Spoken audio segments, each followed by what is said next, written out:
السلام علیکم ورحمۃ اللہ وبرکاتہ۔ حصول اولاد کے لیے جس شخص کو اولاد کی طرف سے مایوسی ہو وہ ہر نماز کے بعد مندرجہ ذیل آیات پڑھا کرے، انشاءاللہ صاحب اولاد ہوگا۔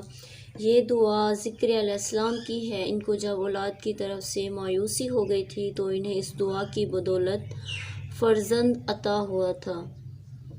آپ نے ہر نماز کے بعد 3 مرتبہ یہ مندرجہ ذیل آیت پڑھنی ہے، ہر نماز کے بعد، اور اس کے بعد اللہ تعالیٰ سے دعا کرنی ہے۔ بسم اللہ الرحمن الرحیم۔ ربی لا تذرنی فردا وانت ربی لا تذرنی فردا وانت ربی لا تذرنی فردا وانت خیر الوارثین